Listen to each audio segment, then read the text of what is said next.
Alright guys, part 2 of the oil cooler. As you see, the brackets installed, oil cooler lines, the housing. Not too bad.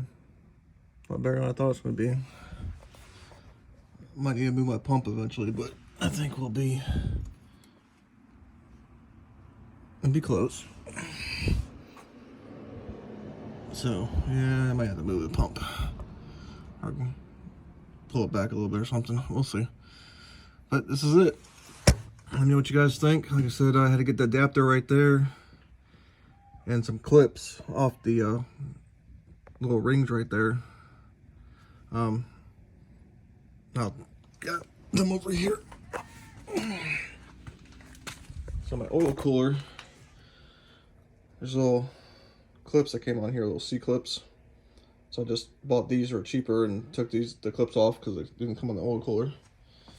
So, but there she is. And I do have fog lights on my bumper, and I already measured it and put them on. It's going to clear it. I just want to when I put the bumper on to see how much airspace I got, because I already sent the snout out to get